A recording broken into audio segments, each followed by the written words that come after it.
Eccoci insieme, cari telespettatori, come ogni venerdì supportati dallo SPCGL per informarvi delle tante novità. Ce ne sono sempre di nuove, cose che è bene sapere e conoscere. E quindi con noi in studio abbiamo il piacere di riavere Rosanna Bettella, ben ritornata, in carne e ossa, precisiamo, è venuta qui con noi, segretaria SPCGL Veneto. E abbiamo il piacere di avere in collegamento, ben ritornato con noi, sempre il forte supporto, Renato Bressan, segreteria SPCGL Veneto. Ben ritornato anche Renato. Salute a voi e ai telespettatori. Dalla zona comunque del Bellunese, quindi per far capire che voi coprite tutto il territorio e non trascurate nessuno, che magari ci sono alcuni del Bellunese che ci scrivono dicendo non parlate mai della nostra zona, no? Perché più volte Renato Bressan è anche intervenuto, è venuto e comunque rappresenta la regione, ma a pieno titolo anche il territorio del Bellunese, giusto? Se facciamo la precisazione. Certamente sì. Rispondete. Certamente sì. Ecco, perché certi si sentono trascurati, non si capisce come mai. Allora, il tema odierno è anche molto interessante e io stessa sono anche curiosa di saperlo perché non ero ben informata, perché è un patto per la ripartenza giusta Italia. Cominciamo con Rosanna Bettella, poi ci agganciamo con Renato Bressan. Sì. Innanzitutto, poi spieghiamo, tra le tante cose, perché ce ne sono veramente tanti patti, Sicura Italia e Salva Italia e quest'altro, Giusta Italia mi mancava. Che cos'è? Allora, e perché vi vede coinvolti soprattutto? Sì, certo. È un appello manifesto sottoscritto da tante associazioni, tra cui anche CGIL, CISL UIL, Libera, Viso Pubblico, ARCI, tutte le associazioni che si occupano in qualche modo di persone fragili, di sociale, di welfare, ed è stato sottoscritto prima dell'ultimo decreto rilancio praticamente, perché voleva proprio essere un invito esplicito ad occuparsi in questo decreto appunto delle marginalità, delle persone più in difficoltà, ma anche e soprattutto, e lo dice il titolo stesso, Giusta Italia, perché siano rispettate le regole e perché ci sia giustizia, che significa che vengano in qualche modo abbattute le diseguaglianze. Abbattute forse una parola grossa, chissà quando ci arriveremo, ma perlomeno insomma ci sia un'attenzione che ci sia un'attenzione e che diminuiscano e che si riesca ad abbassare questo gap, questa forte differenza fra le persone nel nostro paese.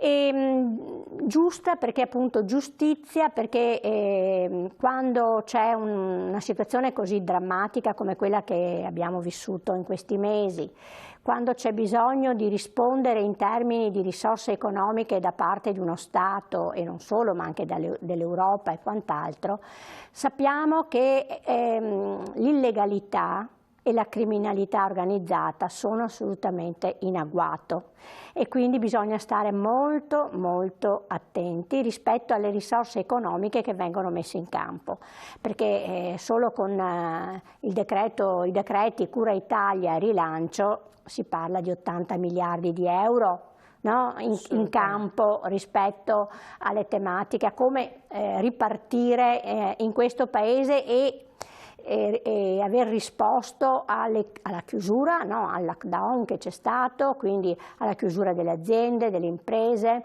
al fatto che moltissime persone sono rimaste senza lavoro e senza sussidi, no? E senza neanche cassa integrazione e quindi che si sono create tantissime nuove povertà, ma soprattutto anche per rispondere alle imprese, alle aziende. Assolutamente, sì. Infatti questi punti qui, vediamo subito l'altra slide, chiedo della regia che così è di supporto a quanto sta raccontando.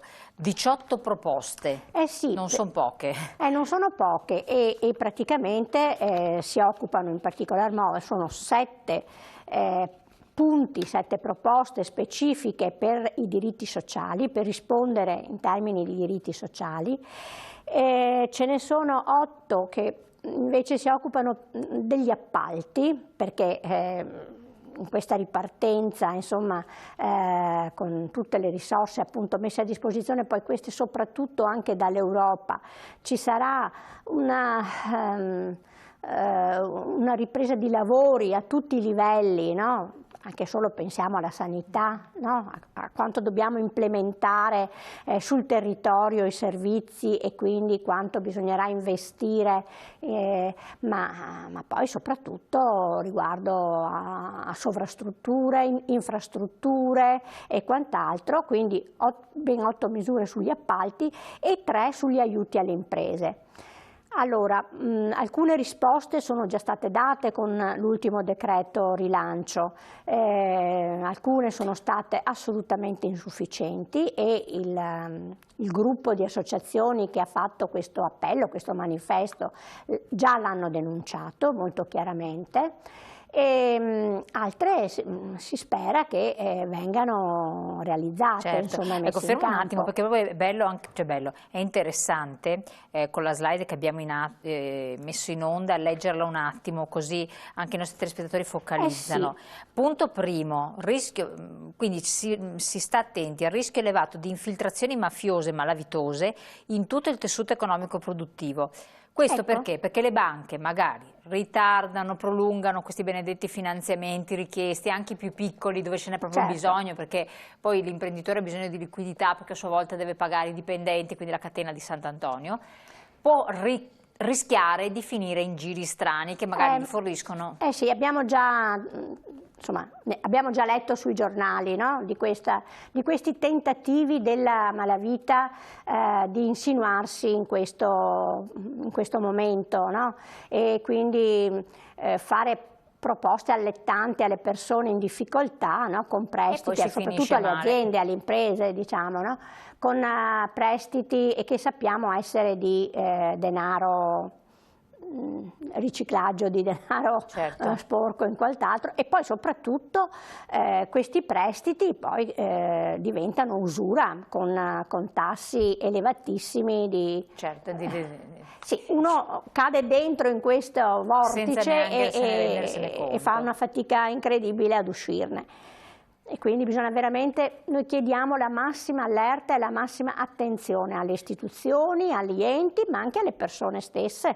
Certo. Anche agli imprenditori. L'altro aspetto, che comunque si parla di sburocratizzazione, è fondamentale la sburocratizzazione perché non ci si muove, certo, però c'è il problema che se da un lato molti chiedono l'abrogazione di questo codice degli appalti, forse andrebbe rivisto perché siamo nel settore più a rischio in assoluto, per cui semplificare, semplificare, semplificare, però attenzione a quelle che sono le norme cautelari. È chiaro, molto, l'hai detto molto bene Elena, assolutamente non va abrogato, ci mancherebbe una conquista questo codice degli appalti, e va rivisto, va rimodellato anche in base alla situazione che abbiamo vissuto, ma senza derogare in alcun modo dalla legalità e dai controlli, di chi che non siano l'escamotage, chi interviene, esatto, di chi a cui vengono affidati i lavori, insomma. Perché non sia l'escamotage per togliere alcune garanzie e lasciare tutto molto complicato lo stesso, perché questa sarebbe la classica scelta. Invece no, il problema della sburocratizzazione è un tema veramente annoso, no? E che va assolutamente affrontato. Forse questo è il momento per affrontarlo veramente e quindi trovare le misure giuste per snellire, che non vuol dire derogare ad alcuni principi di sicurezza, dalle regole e dalle norme. Allora, su questo primo punto, Renato Bressan, qualcosa da aggiungere? Ma sì, ha detto bene Rosanna, che ha focalizzato il tema del Giusta Italia e quindi di questo mondo delle associazioni che assieme con noi, con CGIL, CISL e UIL, si occupano da molto tempo dei temi della legalità e della giustizia sociale. Giustamente diceva Rosanna, Giusta Italia non vuol dire solo aggiustarla all'Italia, c'è una sorta di doppio senso, ma di renderla più giusta, ecco. E è stato sottoscritto questo patto, inviato ovviamente al governo ancora per tentare, come dire, di modificare in parte quello che era il decreto liquidità, qualcosa è stato fatto, ma giustamente le associazioni e anche noi abbiamo denunciato che non è sufficiente quello che è stato fatto all'interno di quel decreto per quanto riguarda le norme legate ai controlli soprattutto. Faccio un esempio. Se noi decidiamo con il decreto liquidità, come è stato deciso, di erogare risorse importanti attraverso la SACE, che controlla, è la società praticamente di assicurazione del credito per le esportazioni e garantisce quei crediti che vengono forniti alle imprese, se noi decidiamo che tutti quei crediti dai 30.000 euro fino ai 5 milioni di euro che vengono erogati con le forme di assicurazione da parte dello Stato, e decidiamo che tutte indistintamente con una semplice autocertificazione possono ricevere, come dire, quelle risorse, beh, allora lì si apre, come dire, un vulnus, perché quello che abbiamo cercato di dire al governo è che non tutte le imprese devono poter godere di risorse statali in quella maniera lì, perché ci sono alcune imprese in questo paese purtroppo, e lo sappiamo bene, che hanno in questi anni, come dire, si sono legate alla criminalità organizzata, hanno fatto affari con la criminalità organizzata, con la mafia. Lo abbiamo visto anche in Veneto, cioè ormai qui non passa settimana che abbiamo, come dire, procure che aprono inchieste. Ecco, allora avevamo detto attenzione, perché quelle che sono già state condannate in primo grado, non può essere che noi gli diamo anche risorse sapendo quali sono, come dire, i giri di affari che queste imprese hanno. Ecco, allora non può essere che un'autocertificazione certifico io come imprenditore che ho bisogno di quei soldi e tu me li dai. Ecco, ci vuole, abbiamo detto, conti correnti dedicati, ci vuole la tracciabilità, in questo caso di pagamenti che vengono fatti, e bisogna assicurarsi che quei soldi vadano alle imprese sane, non anche a quelle che in qualche maniera sono già, ripeto, state condannate in primo grado. Questo è l'esempio più eclatante del decreto liquidità. Poi ci rendiamo conto che in una fase di emergenza c'è bisogno di fare presto, c'è bisogno, come dire, che il tessuto economico riceva liquidità per poter sostenere le proprie attività economiche, perché dopo 2 o 3 mesi di chiusura rischiamo per davvero che poi queste imprese non riprendano e hanno bisogno di liquidità per riprendere i propri investimenti e le proprie attività produttive, economiche e commerciali.